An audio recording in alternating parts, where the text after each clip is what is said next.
Does anybody really buy this heart-shaped handcuffs that are wrapped around the police tag on this guy's back?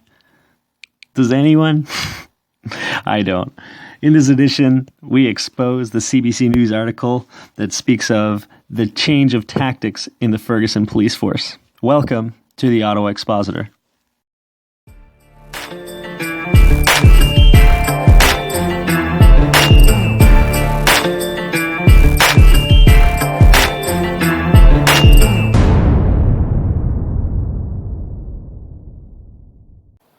Hello folks, Justin from the Ottawa Expositor here, and just taking another look at the Ferguson shooting.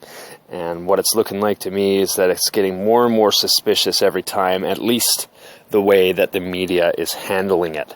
Now, the last video I put out shows that this could possibly be a scripted event, but right now we'll just focus on basically how the media is playing it out, and specifically I'm talking about our good old Canadian brainwashing corporation, the CBC. And so this news title is The Michael Brown Shooting, How a Police Tactical Shift Can De-Escalate Aftermath. Now just think about how they're putting that. They're making, they want to make sure that everybody thinks the police has total control about this, that this is really just de-escalating. You know, that this is just the aftermath of just some angry ranters, and that this has nothing to do about the bigger situation. Well, I'm here to tell you, no matter how much you're trying to cover that up, this is a symptom of a bigger situation. It's not just Ferguson, and it's not just blacks on police or blacks versus white. This is about the growing and impending police state that is starting to come down on us harder and harder. Now, anyways, so we'll go into the article. Now that Missouri's governor has announced that that state police will take over major security duties from local police in the seething St. Louis suburb, wow, alliteration much, that's seen such violent protests in the aftermath of the Michael Brown killing, people may wonder whether the new approach will be successful in diffusing the anger. And once again, I want to just really stress the fact that they're trying to keep this to an isolated incident here in Ferguson, as if this kind of stuff doesn't happen all around the country, and that people all around the country and continent are not getting more and more fed up with the crap that our militarized police are doing. So just wanted you to bear that in mind, what they're trying to do. Governor Jay Nixon's announcement that the State Highway Patrol Captain Ron Johnson, who is black, bear another thing in mind, how many times they mention the race card, will now be in charge of policing efforts at the protest came after the local police response drew heavy criticism. Sorry guys, I don't think they really typed that correctly, so I had a little bit of trouble reading it. The fact that Brown, an unarmed black teenager, was shot multiple times by a white policeman was just the first spark. The aggressive response from the local police force has so far only added to the community's anger.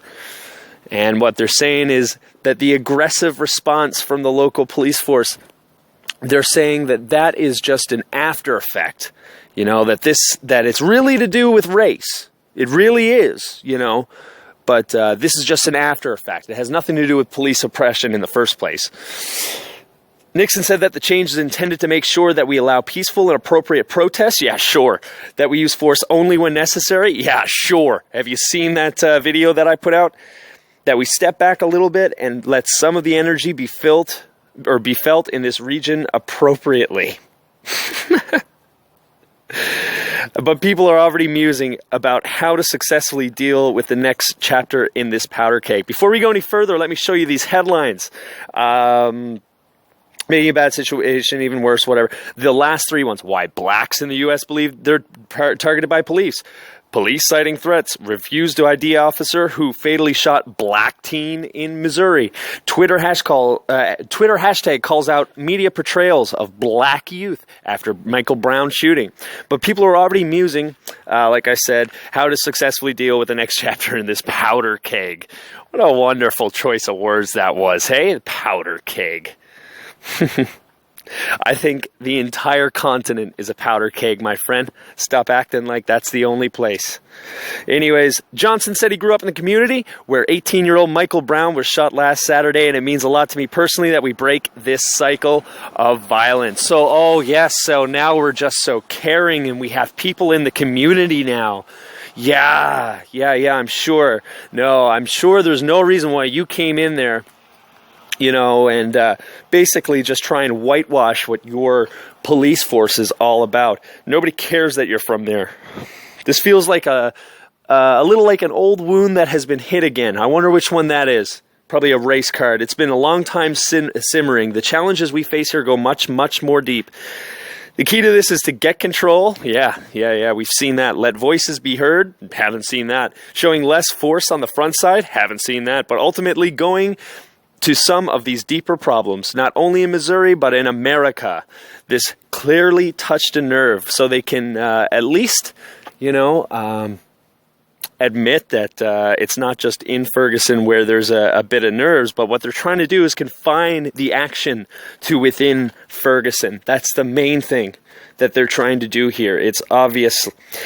He told CBC News that explosive situations like the one in Ferguson don't happen in a vacuum. A police officer that overreacts in a situation is doing so in an atmosphere in which the police are viewed as kind of an occupational force in the community, and the community is acting in a way that is trying to stay out of any confrontation with the police.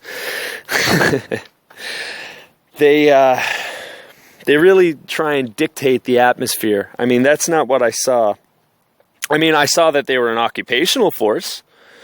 I do see that the people in the community were pretty fed up. Now, you can try and play them down and sugarcoat all this, but we know what happened. When you were authoritative, or Miller says officers have to understand the difference between being authoritative versus being authoritarian. When you're authoritative, you exude calm, strength, and authority. People respect you because they know when push comes to shove, you will use appropriate authority. Miller said authoritarian types tend to act cocky, but get no real respect for members of the community who will turn on the officer when given the opportunity. He says he would recommend the police chief in Ferguson make sure patrol officers are conducting themselves appropriately. Well, where the fuck were you about 5 days ago there, buddy? Pick your battles. Miller said he would tell officers to pick your battles and to take the high road since the situation remains so tense with the community. Right now, do you have to give a ticket for jaywalking? I mean, still maintain law, but as officers, they have tremendous discretion in terms of enforcing it. Now, when you say that, Miller, do you mean that they have the ability to use discretion? Because they're not showing it until you've been forced to walk alongside with them. You fucking jokes. Sorry for the language, guys. It's just, I've been watching this, or reading this all day, and the amount of bullocks that is just coming out of Ferguson right now with their police council and the media following behind it is just ridiculous. I just want to make sure I get to the main part. I'm going to show you basically how they try and end this off here. According to Goldberg, who specializes in criminology, race, and racism, at this point, people aren't looting or throwing things as much. Oh, yeah, thanks. The police need to immediately demilitarize and get out from behind the barriers, so to speak. Yeah, you need to do that, not just there. That's the thing. That's what I can tell you're afraid of. That this is going to turn into a nationwide thing. To tell your militarized police forces to back off. That's what you're afraid of here. And you're turning it into a race card over and over and over. You're trying to isolate it to this one place.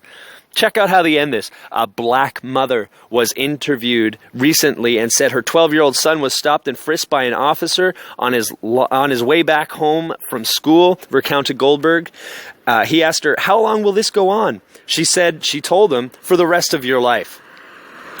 Has absolutely nothing to do with the topic at hand. I mean, yes, of course, the oppression of the police on anybody. It doesn't have to be blacks. But this is what they're trying to make this out to be. That it's just a black thing. It's the black oppression thing.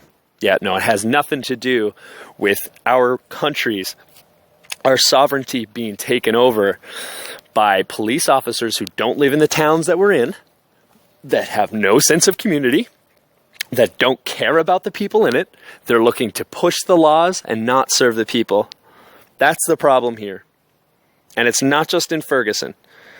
St. Louis County Police Chief John Belmar has said he welcomes race relations training in the St. Louis suburb, where about 70% of the 21,000 residents are black and only 3 of the force's 53 officers are black.